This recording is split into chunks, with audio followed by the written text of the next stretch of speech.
Bab 41, yang aku rampok adalah hidup. Ada 5 orang yang duduk di ruang resepsi, termasuk Amelia, 3 pria dan 1 wanita. Salah satu pria berjanggut berada pada tahap pemurnian Ki tingkat 12, dan 3 lainnya berada pada tahap pemurnian Ki tingkat ke-10. Begitu Fang Yu masuk, mata keempat orang itu tertuju padanya. Di antara mereka, lelaki yang berada di tingkat ke-12 tahap pemurnian Ki adalah orang pertama yang mengalihkan pandangan dengan ekspresi jijik. 3 lainnya, setelah memperhatikan Fang Yu dengan saksama, dia juga menunjukkan rasa jijik. Nona Ji, apakah pemuda ini adalah Tuan Fang yang membuat kita menunggu lebih dari setengah jam? Ketika saya mendengar nada bicara Anda tentang dia, saya pikir dia sangat kuat, tetapi ternyata dia hanyalah bocah nakal dengan kemampuan bawaan tingkat ke-5. Wanita itu melirik Fang Yu dengan jijik dan berkata dengan tidak sabar. Sebagai putri tertua keluarga Zong, orang lain selalu menunggunya. Jarang sekali gilirannya menunggu orang lain. Karena itu, dia merasa sangat tidak bahagia. Amelia hendak berbicara ketika pria dengan tingkat kultivasi tertinggi berkata, tingkat kultivasinya terlalu rendah. Jika dia mengikuti kita, dia hanya akan menghalangi kita. Dalam ungkapan dan kata-kata keempat pendekar, mereka semua tampaknya sangat meremehkan Fang Yu. Amelia melirik Fang Yu dengan cemas. Namun Fang Yu masih terlihat tenang dan tidak tampak marah sama sekali. Pertama-tama, izinkan aku memperkenalkanmu. Ini adalah, Amelia ingin memecahkan situasi yang menegangkan itu dan mulai memperkenalkan Fang Yu. Pria berjanggut dan bermata tajam itu adalah Tuma, seorang pemburu bayaran terkenal di bawah tanah kota Jianghai. Yang disebut penjahat bayaran adalah seseorang yang melakukan sesuatu untuk orang lain dengan imbalan uang. Secara umum, mereka semua tentang perkelahian dan pembunuhan. Mengandalkan kekuatan seorang Grandmaster setengah langkah, Tuma adalah seorang tiran di bawah tanah kota Jianghai, memecahkan masalah untuk satu demi satu pendukung keuangan dan memperoleh reputasi besar. Nama wanita itu adalah Ella.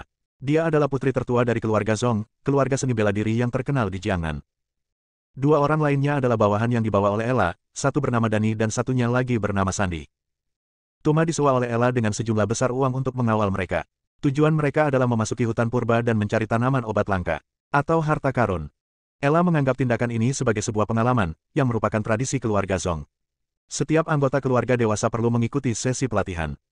Setelah Amelia selesai perkenalannya, Fang Yu duduk di sofa tanpa berkata apa-apa. Ella menatap Fang Yu dengan jijik di matanya. Anak ini ingin bergabung dengan timnya. Bukankah ini sekadar ingin mendapat sepotong kue secara cuma-cuma?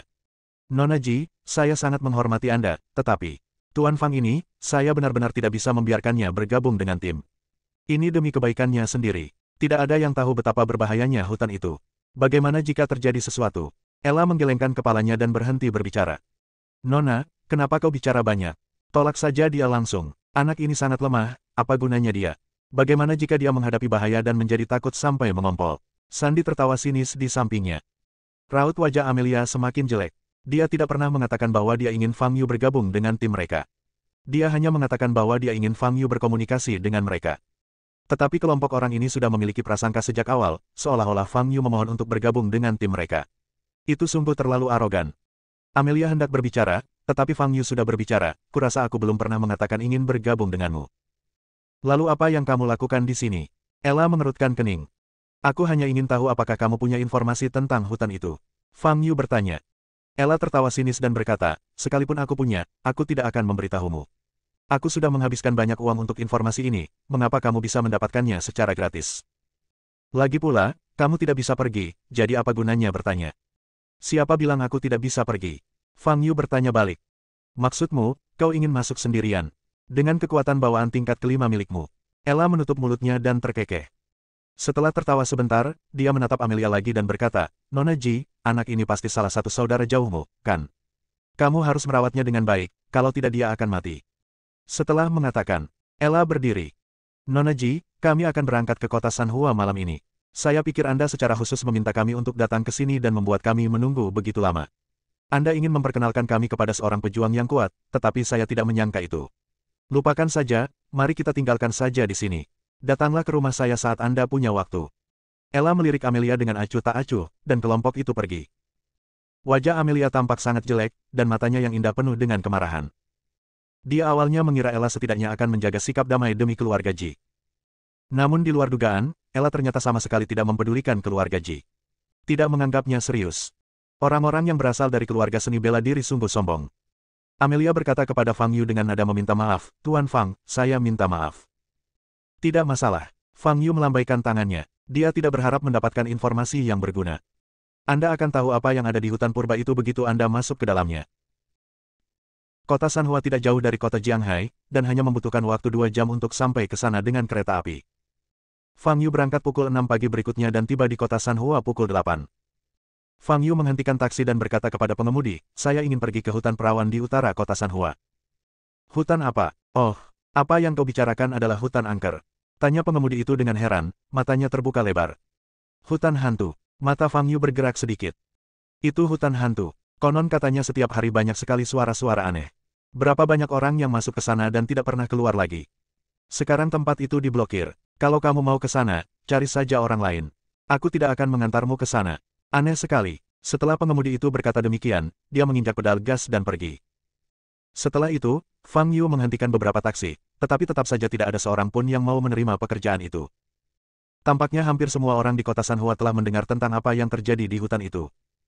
Setelah ditolak berulang kali, Fang Yu mengurungkan niat untuk naik taksi dan ingin langsung berjalan kaki. Namun ketika dia berbalik, seorang lelaki tua dengan rambut yang sangat sedikit berjalan menghampirinya. Orang tua itu sangat tua, dengan rambut dan janggut putih, kurus dan berwajah gelap. Tetapi Fang Yu tahu bahwa lelaki tua ini adalah seorang kultivator. Tingkat kultivasinya berada pada tingkat ke-10 tahap pemurnian Qi, yang tidak lemah. "Nak, kalau kamu mau ke hutan angker itu, para pengemudi itu tidak akan berani mengganggumu." Lelaki tua itu tersenyum ramah. "Bisakah kau mengantarku ke sana?" tanya Fang Yu. "Ya, usiaku hampir 40 tahun dan aku tidak lagi percaya pada tahayul. Namun, jika kau ingin aku mengantarmu ke sana, kau harus membayar sedikit lebih mahal." Lelaki tua itu mengangguk. Dikatakan, "Berapa yang kamu inginkan?" tanya Fang Yu. Orang tua itu mengangkat 2 jarinya. 200 yuan, tidak terlalu mahal. Fang Yu menerima tawaran orang tua itu. Mobil lelaki tua itu adalah mobil roda 3 berbahan bakar diesel dan cukup cepat. Setelah Fang Yu masuk ke mobil, lelaki tua itu juga duduk di kursi pengemudi dan menginjak pedal gas. Tidak seorang pun memperhatikan. Sekilas tatapan mata orang tua yang keruh itu menunjukkan kekejaman. Jaraknya sekitar 20 km dari stasiun kereta api di kota Sanhua ke hutan purba. Dengan kecepatan sepeda motor roda 3 diesel ini, akan memakan waktu sekitar setengah jam. Jadi, setelah masuk ke mobil, Fang Yu mulai menutup matanya dan beristirahat. Sekitar 20 menit kemudian, Fang Yu merasakan sentakan dan membuka matanya. Saat ini, dia telah tiba di suatu tempat sepi, tidak ada seorang pun di sana. "Berapa lama waktu yang dibutuhkan?" tanya Fang Yu. Orang tua itu tidak menjawab. Fang Yu sedikit mengernyit, mengeluarkan peta di ponselnya dan menyadari bahwa dia telah menyimpang jauh dari rute. Ada yang salah dengan orang tua ini.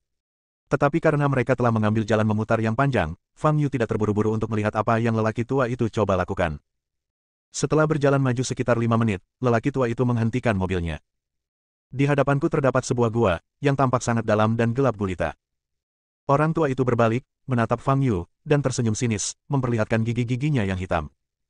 Saat itulah Fang Yu baru menyadari bahwa lelaki tua itu memiliki ekspresi jahat di wajahnya dan jelas bukan orang baik. Kebaikan yang ditunjukkannya sebelumnya jelas merupakan penyamaran. Jika Fang Yu sedikit lebih memperhatikan, dia akan mampu melihatnya lebih awal. Tapi bagaimanapun juga, saya tetap tertipu. Perampokan atau pemerkosaan. Kurasa kau merampokku, tetapi kau salah orang. Aku hanya punya 500 yuan. Kau tidak akan mendapat uang lagi jika kau mengambil semuanya. Fang Yu berkata dengan tenang. Orang tua itu memandang Fang Yu, menyeringai dan tertawa. Melihat senyum ambigu ini, Fang Yu sedikit mengernyit. Apakah lelaki tua ini benar-benar ingin memperkosa seorang wanita? "Kalian semua salah. Yang aku rampas adalah kehidupan," ucap lelaki tua itu dengan suara serak dan muram. Bab 42, Mati Bersama. Mengancam nyawa. Mata Fang Yu bergerak sedikit. "Jika kau ingin menyalahkan seseorang, salahkan saja nasib burukmu karena bertemu denganku." Tatapan mata lelaki tua itu tajam, dan dia mengangkat tangan kanannya begitu dia selesai berbicara. Beberapa belati kecil yang dikelilingi udara hitam terbang keluar dari lengan bajunya dan menunjuk langsung ke Fang Yu. Wajah Fang Yu tenang dan dia melambaikan tangan kanannya. Patah. Semua belati kecil ini diterbangkan oleh Fang Yu. Melihat pemandangan ini, wajah lelaki tua itu sedikit berubah. Kekuatan Fang Yu lebih kuat dari yang dia duga. Para prajurit muda yang pernah ditemuinya sebelumnya pada dasarnya tidak mampu menghindari serangannya. Kultivator jahat. Fang Yu melihat energi hitam melilit belati tersebut. Julingkan sedikit. Orang tua itu tersadar, mengeluarkan tombak perak yang sangat tajam dari pinggangnya, dan bergegas menuju Fang Yu. Dia sangat cepat dan sama sekali tidak tampak seperti pria berusia 70-an atau 80-an. Dalam 2 detik, dia bergegas ke Fang Yu, mengangkat duri perak yang terbungkus udara hitam, dan menusukkannya ke dada kiri Fang Yu. Fang Yu berdiri di tempatnya dan mengulurkan tangannya. Dia langsung memegang duri perak itu. Orang tua itu tersenyum sinis. Gas beracun yang melilit duri peraknya sangatlah korosif. Jika Fang Yu memegang duri perak seperti ini, tangannya akan langsung berubah menjadi tulang. Namun detik berikutnya, wajah lelaki tua itu berubah. Klik. Tangan Fang Yu tidak terkorosi menjadi tulang. Sebaliknya, dia mematahkan duri peraknya. Wajah lelaki tua itu berubah drastis dan dia hendak melangkah mundur. Fang Yu menghantamkan telapak tangannya ke dadanya. Bam! Lelaki tua itu merasakan sakit yang menusuk di dadanya dan menyemburkan seteguk darah. Ia terlempar mundur lebih dari 10 meter dan berguling-guling di tanah beberapa kali sebelum berhenti. Bagaimana? Mungkin. Orang tua itu tergeletak di tanah, berusaha keras untuk mengangkat kepalanya, menatap Fang Yu yang perlahan mendekatinya, matanya penuh dengan kengerian. Anak ini jelas hanya berada pada tingkat bawaan kelima. Kok bisa sekuat itu? Orang tua itu ingin bangun, tetapi tubuhnya tidak mampu lagi menopangnya. Apakah mungkin saya akan gagal di sini hari ini? Dia tidak mau menerimanya. Dia telah menyerap energi dari begitu banyak pejuang muda dan kini hidup sampai hari ini. Meski wajahnya terlihat tua, tubuhnya tidak berbeda dengan seorang pria muda. Selama dia terus menyerap esensi orang lain dengan cara ini, dia bisa hidup selamanya dan dia akan abadi. Wah, kalau kau datang lagi, kita berdua bisa mati. Geram lelaki tua itu sambil mengeluarkan botol labu seukuran telapak tangan dari balik pakaiannya. Fang Yu mengangkat alisnya dan terus berjalan maju. Kau, mari kita mati bersama. Orang tua itu menggertakkan giginya dan membuka tutup botol labu itu. Sekelompok serangga hitam terbang keluar dari botol labu. Melihat serangga-serangga itu terbang keluar, lelaki tua itu menjadi pucat dan dipenuhi ketakutan. Inilah lebah bangkai yang dibudidayakannya. Ukurannya seperti lalat, dan memiliki jarum beracun di tubuhnya. Ia sangat beracun. Jika menyentuh kulit manusia, orang tersebut akan langsung mati. Lebah bangkai jenis ini dibiakkan dari bangkai. Ia sangat jahat, agresif, dan tidak dapat dikendalikan. Selama mereka menemukan sesuatu yang tidak sejenis, mereka akan menyerang dengan tegas. Oleh karena itu, bahkan orang tua itu sendiri tidak berani melepaskan lebah mayat, karena roh jahat di tubuhnya tidak cukup kuat, dan lebah mayat ini akan menganggapnya sebagai jenis yang berbeda dan menyerangnya. Tetapi sekarang menghadapi bahaya, tidak ada yang dapat ia lakukan. Anda hanya bisa mengandalkan keberuntungan Anda. Meskipun roh jahat di dalam dirinya belum mencapai tingkat lebah mayat, dia telah membunuh banyak orang, jadi roh jahatnya setidaknya jauh lebih berat daripada yang ada pada Fang Yu. Di antara keduanya, lebah bangkai pasti akan lebih dahulu menyerang yang roh jahatnya lebih sedikit. Benar saja, setelah terbang keluar dari botol labu, kawanan lebah mayat segera terbang menuju Fang Yu. Senyum kejam muncul di wajah lelaki tua itu. Dia sudah melihat kematian tragis Fang Yu. Lebah mayat. Fang Yu tidak menyangka masih ada orang yang membudidayakan hal semacam ini. Bertahun-tahun lalu, sebuah sekte jahat mengembangkan lebah mayat. Itu digunakan terhadap sekte-sekte yang saleh, mengakibatkan konsekuensi yang sangat serius dan korban yang tak terhitung jumlahnya. Bukan hanya para pengikut sekte yang benar saja, masyarakat biasa bahkan sekte yang jahat pun banyak yang meninggal. Kemudian, sekte-sekte yang saleh bergabung untuk memusnahkan sekte yang jahat dan memerintahkan pembunuhan lebah bangkai. Setelah hampir 3 tahun pemusnahan menyeluruh, lebah bangkai akhirnya berhasil dibasmi sepenuhnya. Fang Yu mengira metode pengembangbiakan lebah bangkai sudah lama hilang, namun ia tidak menyangka akan menjumpainya lagi hari ini. Hahaha, nak, tidak ada roh jahat di dalam dirimu. Coba kulihat bagaimana kau mati. Lelaki tua itu tertawa dengan sombong. Senyum muncul di wajah Fang Yu. Bagaimana kau tahu? Tidak ada yang jahat padaku. Saat dia berbicara, ledakan momentum tiba-tiba meledak dari Fang Yu. Lingkaran roh jahat berwarna hitam terang melilit tubuh Fang Yu. Lebah-lebah mayat itu awalnya terbang ke arah Fang Yu, tetapi setelah roh jahat Fang Yu meletus, mereka langsung berhenti di udara. Lalu dia berbalik dan terbang ke arah lelaki tua itu. Bagaimana? Bagaimana ini mungkin? Siapa kau? Siapa kau? Teriak lelaki tua itu dengan wajah pucat. Fang Yu masih sangat muda. Roh jahat di tubuhnya bahkan lebih kuat daripada kawanan lebah mayat. Berapa banyak orang yang harus dibunuh untuk mengumpulkan begitu banyak energi jahat? Ah! Kawanan lebah mayat itu menyerbu ke arah wajah lelaki tua itu dan menyerang tanpa ragu-ragu. Tubuh lelaki tua itu berubah menjadi genangan darah dengan kecepatan yang terlihat oleh mata telanjang. Itu sungguh beracun. Mata Fang Yu berbinar, dan dia menarik kembali aura pembunuh dari tubuhnya. Sekarang setelah lebah mayat ini dilepaskan, mereka harus dibunuh seluruhnya. Jika kita biarkan mereka pergi dari sini, akibatnya akan mengerikan. Fang Yu tidak ingin melibatkan orang yang tidak bersalah lagi. Saat roh jahat pada Fang Yu menghilang, kawanan lebah mayat itu berbalik. Cepat menyerang Fang Yu. Fang Yu hanya berdiri di sana dan membiarkan lebah mayat mendekatinya. Kawanan lebah bangkai itu mengangkat sengat beracun di ekornya dan menusuk ke arah wajah dan leher Fang Yu. Boom! Pada saat ini, semburan energi sejati berwarna merah muda keluar dari tubuh Fang Yu. Bus! Kawanan lebah mayat menyentuh energi sebenarnya dan menjerit. Api menyala pada salah satu lebah bangkai, dan seketika membakar seluruh kawanan lebah bangkai. Bau terbakar tercium di udara, dan lebah bangkai itu berubah menjadi abu satu persatu lalu jatuh ke tanah. Hanya beberapa puluh detik, kawanan lebah bangkai itu pun musnah seluruhnya. Setelah berhadapan dengan kawanan lebah mayat, Fang Yu melirik genangan darah tak jauh darinya. Siapa yang mendatangkan masalah pada dirinya sendiri akan menanggung akibatnya. Jenis pembudidaya jahat ini ibarat tikus yang menyeberang jalan, yang akan diteriaki dan dipukul semua orang di era apapun. Setelah memikirkannya, Fang Yu berjalan menuju gua gelap di depan. Gua itu sangat dalam dan cahaya di dalamnya sangat redup, tetapi dengan penglihatan Fang Yu, dia masih bisa melihat dengan jelas. Berjalan sedikit lebih jauh ke dalam, Fang Yu mencium bau busuk. Bau mayat membusuk dan darah. Fang Yu sedikit mengernyit dan terus berjalan maju agak jauh. Lalu dia melihat setumpuk tulang. Tidak jauh dari tulang-tulang ini, ada beberapa mumi. Orang tua ini telah membunuh banyak orang. Fang Yu melangkah maju dan menatap mayat kering di tanah. Anggota tubuh mumi-mumi ini sangat bengkok dan terlihat sangat aneh. Fang Yu menyipitkan matanya dan mengamati. Lalu saya sadar bahwa orang-orang ini telah dihisap vitalitasnya hidup-hidup dan berubah menjadi mumi. Adapun bagaimana orang tua jahat itu melakukannya, Fang Yu masih belum jelas. Gua itu belum sampai ujung. Jadi Fang Yu terus berjalan masuk.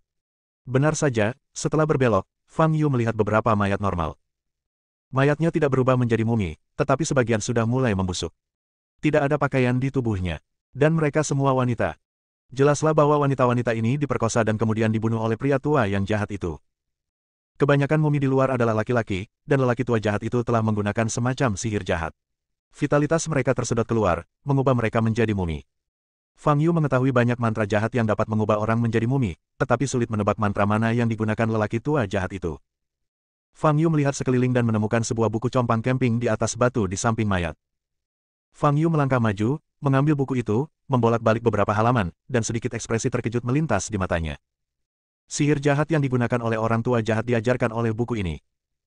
Teknik melahap esensi menyerap energi vital orang lain dan mengubahnya menjadi esensi diri sendiri, sehingga mempertahankan puncak fungsi tubuh dan memperpanjang hidup. Alasan mengapa lelaki tua jahat itu masih dapat mempertahankan kecepatan yang sangat cepat di usianya yang begitu tua adalah karena teknik pemakan sperma. Ada instruksi terperinci tentang metode makan sperma dalam buku tersebut, dan bahkan prinsip-prinsip yang tidak jelas pun ditulis dengan jelas. Fang Yu melihatnya dengan saksama, matanya berbinar. Jika teknik jahat ini dipelajari secara menyeluruh dan beberapa langkah utamanya dimodifikasi, ini mungkin menjadi teknik pemurnian Qi yang sangat kuat. Jadi Fang Yu memasukkan buku itu ke sakunya dan berbalik untuk meninggalkan gua. Setelah keluar dari gua, Fang Yu mengendarai sepeda motor diesel roda 3 menuju hutan purba berdasarkan peta di telepon genggamnya. Bab 43, jangan main-main denganku. Setengah jam kemudian, Fang Yu tiba di pintu masuk hutan. Sebuah pagar pembatas dibangun di sekitar tepi terluar hutan, dan sebuah tanda peringatan besar didirikan di pintu masuk dengan 4 karakter besar tertulis di atasnya. Dilarang masuk. Ada sebuah jeep hitam terparkir di pintu masuk. Jelas bahwa seseorang telah masuk sebelum Fang Yu. Orang-orang ini tidak pergi jauh.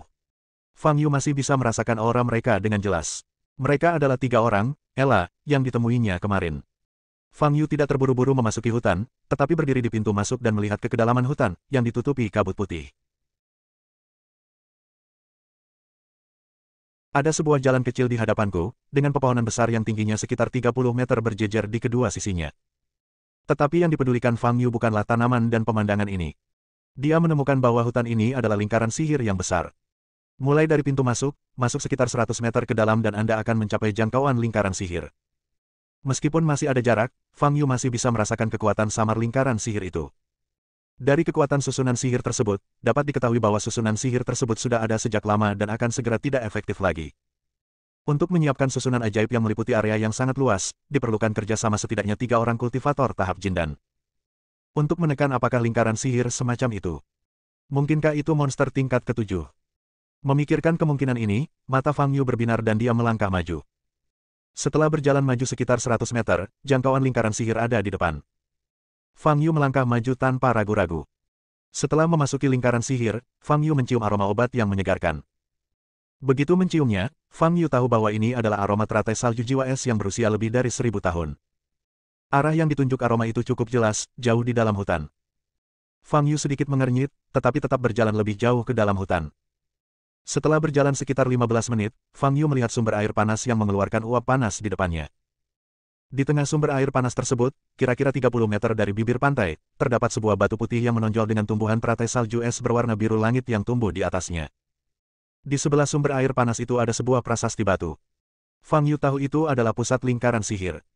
Pada saat ini, Ella dan kelompoknya sudah berdiri di tepi pantai, menatap teratai salju jiwa es dengan kegembiraan di mata mereka. Meskipun mereka tidak mengetahui jenis spesifik dari teratai salju ini, mereka dapat mengetahui dari aroma yang dipancarkannya bahwa itu pasti produk bermutu tinggi. Ella tidak menyangka bahwa dia akan menemukan ramuan obat yang tak ternilai harganya sesaat setelah memasuki hutan. Nona, ayo kita keluarkan. Dani menatap teratai salju, matanya penuh dengan keserakahan. Dia tahu tidak mungkin teratai salju ini akan jatuh ke tangannya, tetapi sebagai anggota tim, setidaknya dia bisa mendapatkan sejumlah besar uang. Ya, Nona, kita telah meraup untung besar kali ini. Jika teratai salju ini dilelang, harganya tidak akan kurang dari 100 juta yuan. Kata Sandy dengan mata membara. Hanya orang bodoh yang akan menjualnya. Apakah keluarga Zongko membutuhkan uang sebanyak ini? Ella berkata sambil tersenyum menghina.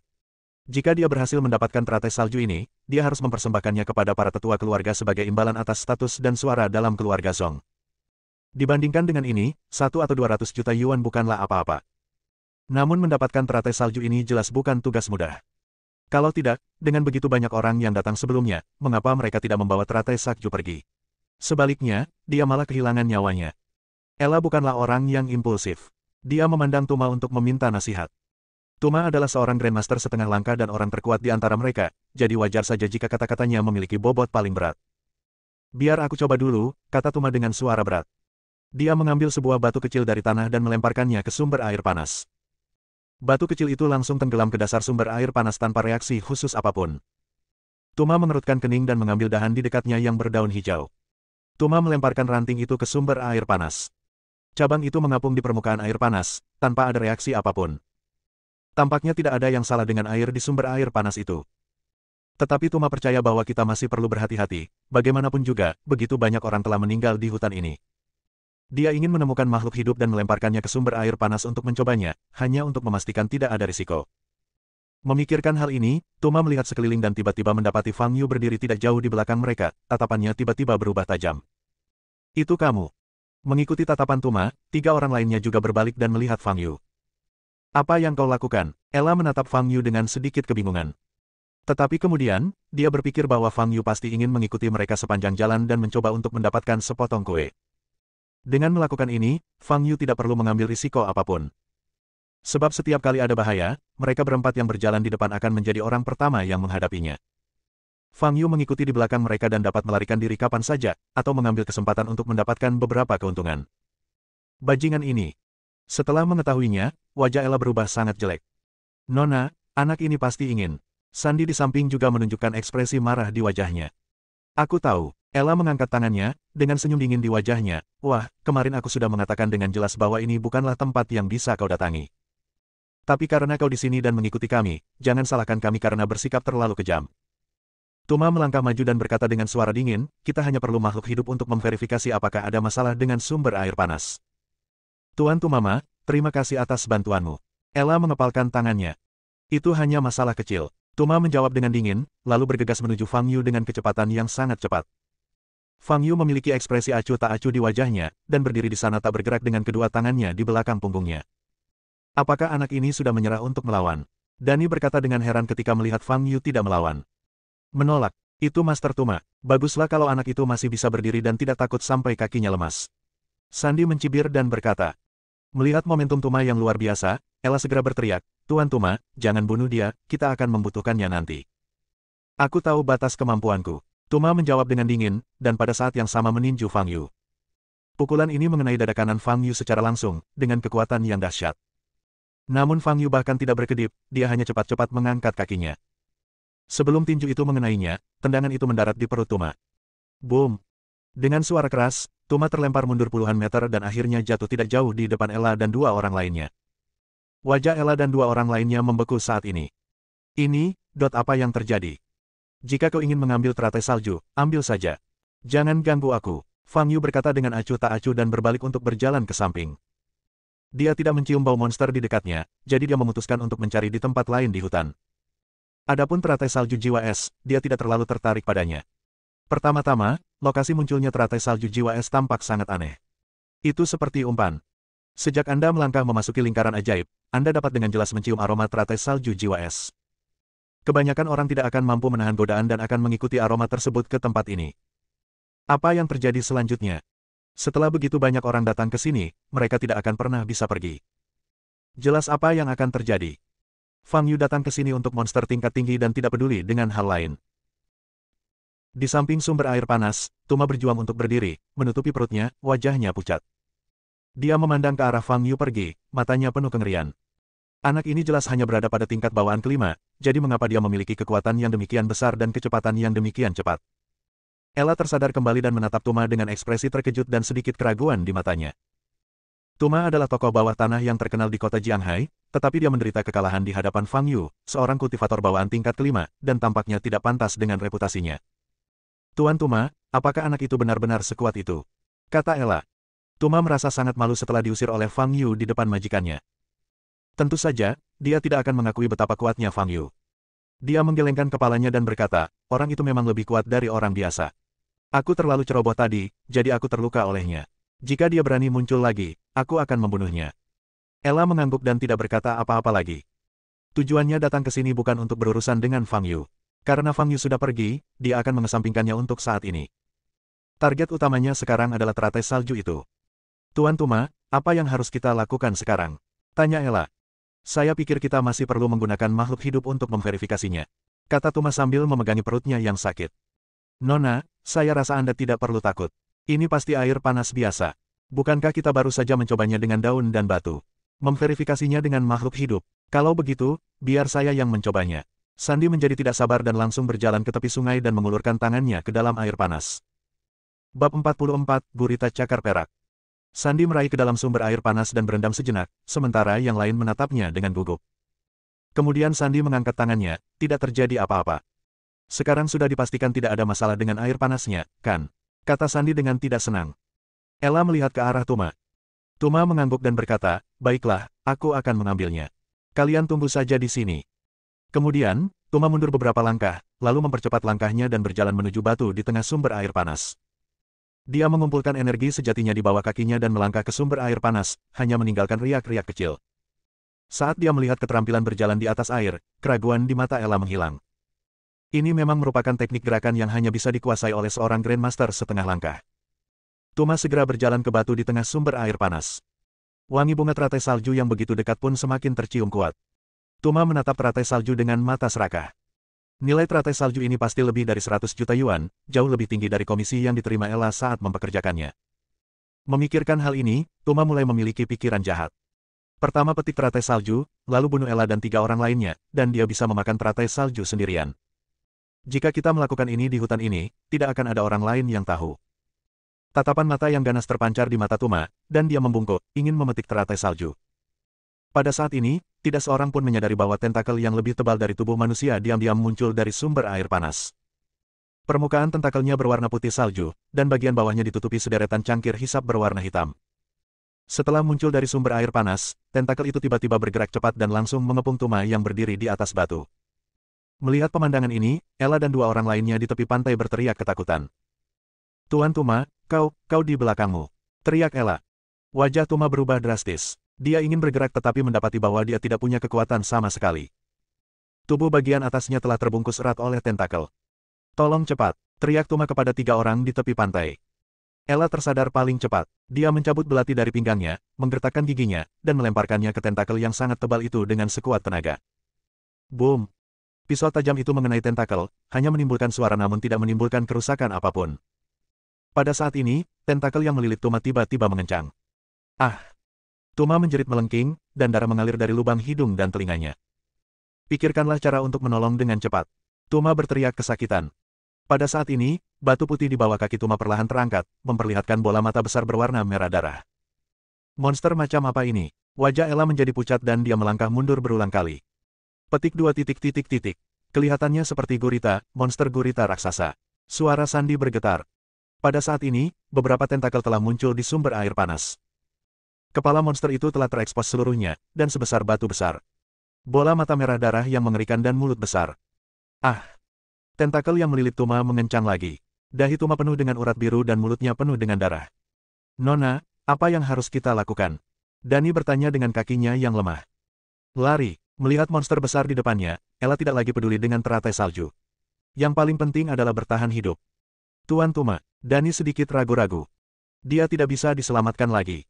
Cepat lari, kalau tidak, kita juga akan berada dalam bahaya. Teriak Sandy dari samping. Ella dan dua orang lainnya berlari mundur sekuat tenaga. Boom! Suara daging dan darah yang meledak bergema melalui hutan yang sunyi. Jeritan Tuma tiba-tiba berhenti. Ella berbalik dan melihat pemandangan yang mengerikan. Monster itu membuka mulutnya yang berdarah, dan Anda dapat melihat dengan jelas darah dan gigi tajam di dalamnya. Tuma yang tubuhnya terjerat tentakel dan meledak, terlempar ke mulut monster itu. Klik, klik. Monster itu mulai mengunyah, sambil mengeluarkan suara retakan tulang yang mengerikan. Pada saat yang sama, tentakel-tentakel itu mulai menyerang ke arah di mana Ella dan dua orang lainnya berada dengan kecepatan yang sangat cepat. Berlari, kamu harus berlari cepat. Ella berlari keluar dengan seluruh kekuatannya.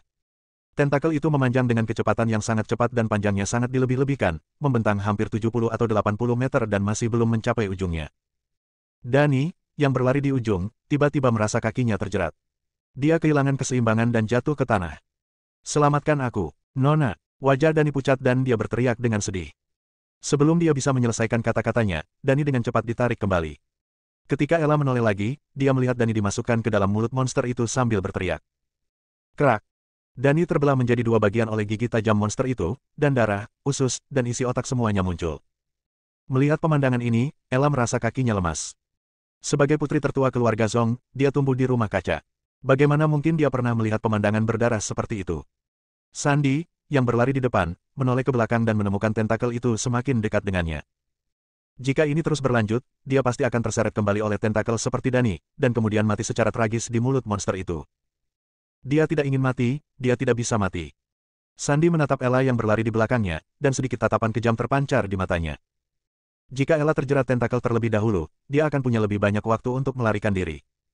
Nona, maafkan aku hanya ingin hidup.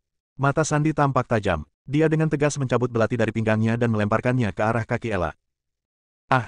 Ella menjerit kesakitan. Betisnya tergores oleh bilah tajam itu dan dia jatuh ke tanah. Tentakel itu dengan cepat melilit tubuh Ella. Ella menatap Sandy yang berlari di depan dan berteriak kesal, Sandy, aku tidak akan membiarkanmu pergi bahkan jika aku menjadi hantu.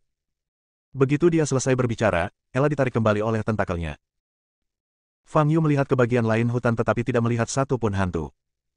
Tampaknya tidak ada monster sama sekali di hutan ini. Itu perjalanan yang sia-sia. Fang Yu sedikit tertekan dan hendak pergi. Namun pada saat itu, dia mendengar teriakan dari kejauhan. Pada saat yang sama, dia juga merasakan napas milik monster. Sekaligus di lokasi sumber air panas tadi. Fang Yu menunjukkan kegembiraan di wajahnya dan segera bergegas ke sumber air panas. Ketika dia tiba di sumber air panas, dia melihat Ella ditarik kembali oleh tentakel. Itu sebenarnya gurita bercakar perak. Itu benar-benar monster tingkat 7. Fang Yu sangat gembira saat melihat monster itu. Gurita cakar perak adalah monster yang sangat licik yang dapat menyembunyikan auranya. Gurita bercakar perak ini bahkan lebih berlebihan. Ia bahkan dapat menyamarkan kepalanya sebagai batu, dan sebenarnya ada teratai salju jiwa es yang tumbuh di atasnya. Bahkan Fang Yu tertipu olehnya dan hampir pulang ke rumah, kehilangan ramuan batin binatang iblis tingkat 7. Untungnya, kita punya sekelompok orang di sini. Wajah Fang Yu dipenuhi dengan senyuman. Dia menginjak tanah dan melompat ke arah gurita bercakar perak itu. Pada saat ini, tentakel gurita cakar perak telah menangkap Sandy. Sandy juga terjerat oleh tentakel dan terseret ke belakang, dan kecepatannya bahkan lebih cepat dari Ella. Melihat pemandangan ini, wajah Ella dipenuhi dengan kepuasan, dan dia berkata, Sandy, apakah kamu pikir kamu bisa melarikan diri begitu saja? Kamu akan mati juga, dan kamu akan mati sebelum aku. Sandy menjadi pucat dan tidak bisa berkata apa-apa. Dia ditarik oleh tentakel ke bagian depan mulut yang berdarah, dan dapat melihat sisa-sisa mayat di dalamnya sekilas. Ketika Sandy melihat separuh kepala Dani, dia merasakan panas di tubuh bagian bawahnya. Ella juga ditarik ke depan mulut tentakel, sejajar dengan Sandy. Gurita cakar perak ingin memasukkan keduanya ke dalam mulutnya pada saat yang bersamaan. Ella memejamkan matanya karena putus asa, hanya penyesalan di hatinya. Kalau saja dia diberi kesempatan lagi, dia tidak akan pernah datang ke tempat terkutuk ini, sekalipun dia dipukuli sampai mati. Boom! Pada saat ini, Fang Yu mendarat di atas kepala gurita itu. Bawa juga teratai salju jiwa es ini bersamamu. Fang Yu membungkuk, mengambil teratai salju jiwa es, melipatnya, dan memasukkannya ke dalam saku celananya. Fang Yu telah memakan Bingpo Snow Lotus beberapa kali sebelumnya. Tidak hanya khasiatnya, tetapi rasa sup yang dibuat darinya juga benar-benar kelas 1. Roar! Saat Fang Yu mengeluarkan teratai salju jiwa es, gurita cakar perak gemetar dan mengeluarkan raungan marah yang bergema di seluruh area. Ia melemparkan Ella dan Sandy begitu saja, mengangkat 8 tentakel besarnya, dan menusuk Fang Yu di atas kepalanya pada saat yang sama. Ujung tentakel gurita cakar perak sangat tajam dan keras, beberapa kali lebih kuat dari senjata yang digunakan manusia. Fang Yu sama sekali tidak panik. Dia menginjak tanah dengan keras dan melompat ke langit, dengan mudah menghindari serangan berkekuatan penuh dari 8 tentakel itu. Sebaliknya, gurita cakar perak menggunakan terlalu banyak kekuatan dan duri tajam dari 8 tentakelnya langsung menusuk kepalanya sendiri. Roar! Gurita cakar perak itu berkedut hebat dan tampak sangat kesakitan. Monster adalah monster. Tidak peduli seberapa liciknya monster, dia adalah orang bodoh di hadapan manusia. Fang Yu melayang ke udara sambil tersenyum. Ella terlempar ke tanah ke samping, menatap gurita yang hampir gila itu dengan wajah pucat. Dia melihat suatu sosok di langit, tetapi tidak dapat melihat dengan jelas siapa orangnya. Di sisi lain, Sandy sudah koma. Fang Yu memadatkan bola energi sejati berwarna merah muda di tangan kanannya, lalu menukik ke arah kepala gurita cakar perak. Dalam penglihatan Ella, dia hanya melihat cahaya merah jatuh dari langit. Boom! Cahaya merah mengenai kepala gurita cakar perak, menyebabkan semburan cahaya yang sangat kuat. Suara keras itu bergema di hutan yang kosong itu untuk waktu yang lama. Setelah cahaya memudar, Ella melihat tentakel satu persatu, jatuh di posisi berbeda. Kepala gurita cakar perak itu telah terbelah menjadi 4 bagian, dan bola matanya yang besar berwarna merah darah juga telah jatuh ke tanah, tampak sangat menakutkan. Ada bau samar darah di udara. Monster itu sudah mati. Ella terpana oleh pemandangan di depannya. Lalu dia melihat sebuah sosok berdiri di depan mata berwarna merah darah. Ya, itu dia. Ketika Ella melihat Fang Yu, matanya dipenuhi kengerian. Apakah Fang Yu yang membunuh monster itu? Fang Yu mengulurkan tangan kanannya dan memasukkannya langsung ke bola mata. Lalu, dia mengeluarkan benda bulat bersinar merah dari bola matanya. Bab 45, terobosan lagi. Ini terlalu menjijikkan. Fang Yu menatap lendir di tangan kanannya, sedikit mengernyit, dan berjalan menuju sumber air panas di depan. Dia memasukkan tangannya dan inti monster itu ke dalam air panas untuk mencucinya, lalu mengeluarkannya. Ramuan batin binatang iblis tingkat 7 yang telah lama hilang. Fang Yu menatap ramuan batin di tangannya, matanya berbinar. Sudah ratusan atau bahkan ribuan tahun sejak dia menelan ramuan batin monster tingkat tinggi seperti itu. Fang Yu membuka mulutnya dan langsung menelan pil bagian dalam seukuran kepalan tangan itu. Energi spiritual yang kuat dan murni meledak dari tubuh dan sepenuhnya diserap oleh Dantian. 1 lantai, 2 lantai, 3 lantai, 4 lantai. Fang Yu menembus 4 level berturut-turut. Mencapai tahap pemurnian Qi tingkat 9840. Fang Yu berdiri, menarik napas panjang, matanya cerah. Dengan cara ini, dia selangkah lebih dekat ke lantai 10.000. Setelah mencerna ramuan batin, Fang Yu ingin pergi. Ella, yang tidak jauh dari sana, menatap Fang Yu dan tidak bisa menahan diri untuk berkata, kamu. Fang Yu menatap Ella dan sedikit mengernyit. Dia sama sekali tidak menyukai wanita ini. Siapa kamu? Ella menanyakan pertanyaan ini dengan wajah pucat. Namaku Fang Yu, seorang kultivator di tahap pemurnian Qi. Fang Yu berkata dengan tenang, lalu berbalik dan pergi. Seorang kultivator dalam tahap pemurnian Qi. Ella merasa seolah-olah ia pernah mendengar istilah serupa dari para tetua keluarganya, tetapi ia tidak tahu apa artinya. Sementara dia sedang berpikir, Fang Yu sudah pergi. Ella masih mengalami cedera di betisnya. Ia berjuang untuk berdiri dan melihat Sandy terbaring di sampingnya, masih dalam keadaan koma. Memikirkan wajah jelek Sandy saat dia melarikan diri tadi, mata Ella menjadi dingin. Dia mengambil belati yang jatuh ke tanah dan berjalan menuju Sandy. Fang Yu kembali ke kota Jianghai dengan membawa buku tentang teknik melahap esensi dan teratai salju jiwa es. Saya ingin kembali langsung. Komunitas Lijiang, tetapi ketika saya memikirkannya, sepertinya saya tidak menyiram kebun sayur selama beberapa hari. Jadi dia langsung pergi ke gunung belakang desa Jianan. Saat melewati pintu masuk desa Jianan, dia melihat sebuah mobil Hummer SUV terparkir di pinggir jalan. Fang Yu ingat bahwa mobil ini milik Stella. Benar saja, saat Fang Yu mendekat, pintu mobil terbuka.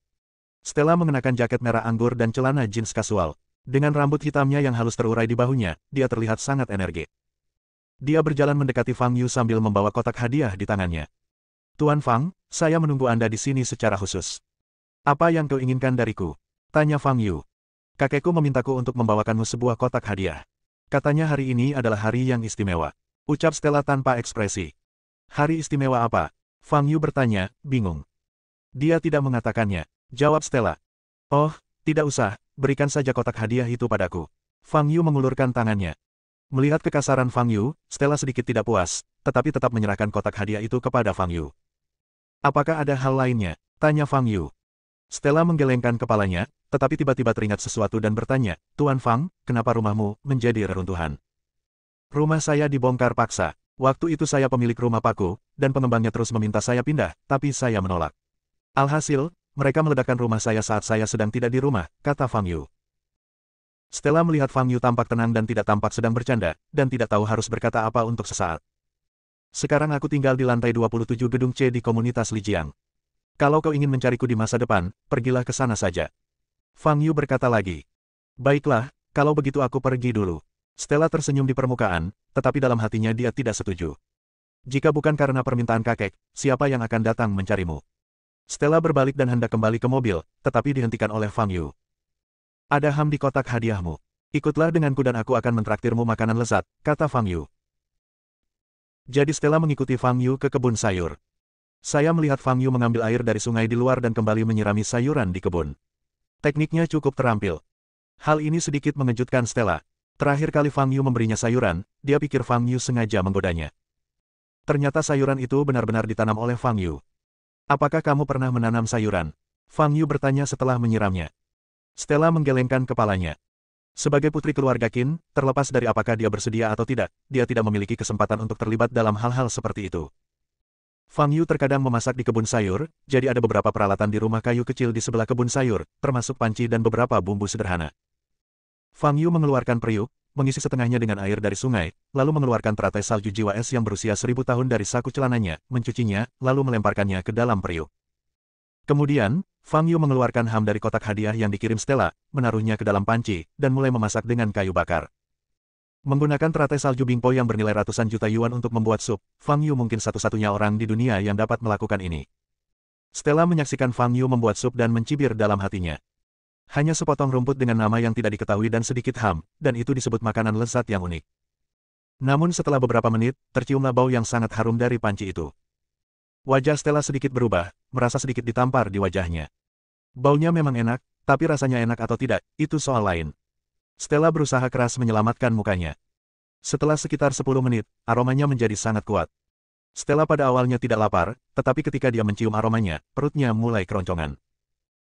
Kok bisa sup yang cuma dari daging ham dan sepotong rumput baunya enak sekali? Tuan Fang, apakah Anda belum sehat? Stella menanyakan pertanyaan ini dengan wajah yang hampir tersipu. Belum. Perlu direbus setidaknya selama 1 jam, kata Fang Yu. Jadi Stella menunggu lama sekali dengan mata terbelalak, sambil menelan ludahnya berkali-kali. Baiklah. Akhirnya, Fang Yu membuka tutup panci. Aroma dalam panci itu benar-benar tercium. Stella bahkan tidak bisa menahan diri. Dia melangkah maju dan menatap Fang Yu dengan penuh semangat. Fang Yu mengambil sesendok sup dari panci dan menuangkannya ke dalam mangkuk. Stella ingin mengulurkan tangan dan mengambilnya. Tunggu, itu terlalu banyak, kata Fang Yu, lalu menuangkan setengah sup di mangkuk kembali ke dalam panci. Jika Anda menggunakan Ice Salt Snow Lotus untuk membuat sup langsung, manfaat yang terkandung dalam sup tersebut berada di luar toleransi orang biasa, jadi Anda tidak boleh minum terlalu banyak. Stella hampir marah ketika melihat Fang Yu menuangkan kembali hampir setengah sup yang sudah sangat sedikit di mangkuk. Apakah orang ini harus sepelit itu? Masih ada setengah panci sup, dan kau hanya memberinya sedikit ini. Apakah kamu punya air mineral di mobilmu? Tanya Fang Yu. Stella sangat marah sehingga dia menggertakkan giginya dan mengangguk dengan wajah muram. Kalau begitu, ambil sebotol air mineral dan tuang ke dalam mangkuk ini untuk mengencerkannya. Rasanya akan lebih enak, kata Fang Yu. Stella hampir tidak bisa menjaga kesopanan dasar. Aku serius, kau akan tahu jika mencobanya, kata Fang Yu.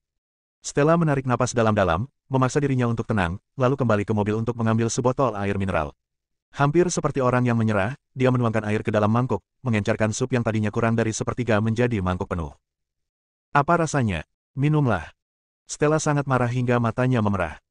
Setelah menunggu 1 jam, yang bisa saya minum hanyalah sup encer ini. Tapi pada akhirnya, dia menahan rasa tidak senangnya dan menyesap sedikit. Lezat. Menyeruput lagi. Kok rasanya masih enak sih padahal udah diencerkan kayak gini. Stella menghabiskan sup itu hanya dalam 2 atau 3 teguk, meninggalkan rasa yang bertahan lama. Rasanya sangat lezat bahkan setelah diencerkan, bukankah akan lebih lezat lagi tanpa pengenceran? Dia menatap Fang Yu, menginginkan lebih. Tetapi pada saat ini, Fang Yu sedang memegang panci dan minum. Stella sangat marah hingga dia hampir gemetar. Saya pergi. Stella berbalik dan pergi tanpa melihat ke belakang. Jika dia tinggal lebih lama lagi, dia tidak hanya akan mati karena keserakahan, tetapi juga mati karena kemarahan. Bukannya aku tidak mau memberimu sedikit. Hanya saja jika kamu minum terlalu banyak, tubuhmu tidak akan mampu mengatasinya, kata Fang Yu di belakangnya. Tidak dapat menahannya. Mengapa saya tidak dapat minum sedikit saja, tetapi Anda dapat minum dari teko? Pelit ya pelit, tak perlu berdalih. Stella sangat marah sehingga dia segera kembali ke mobil, menginjak pedal gas, dan melaju pergi. Fang Yu ini hanyalah seorang siswa SMA yang tidak tahu malu, berkulit tebal, penuh nafsu dan pelit. Kali ini ketika dia kembali, dia harus memberitahu kakeknya bahwa dia tidak boleh datang menemui Fang Yu lagi. Fang Yu datang ke sekolah pada sore hari dan melihat punggung Alfian di lantai pertama. Selama 2 tahun terakhir, Alfian adalah satu-satunya orang yang bisa mengobrol dengan Fang Yu di sekolah dan bisa dianggap sebagai teman. Namun, dalam beberapa hari terakhir, keduanya jarang bertemu, apalagi berkomunikasi. Jadi Fang Yu menghampiri dan menepuk bahu Alfian, sambil ingin menyapa. Alfian tampak ketakutan, seluruh tubuhnya gemetar dan kepalanya tertunduk. Melihat reaksinya, Fang Yu sedikit mengernyit. Kemudian, Fang Yu melihat wajah Alfian dipenuhi bekas luka. Ada memar di rongga mata kirinya dan dahinya dibalut kain kasa. Fang Yu. Si gendut Alfian menatap Fang Yu dengan pandangan agak menghindar di matanya. Siapa yang memukulmu seperti ini? Tanya Fang Yu, tatapan matanya tiba-tiba berubah dingin. Bersambung,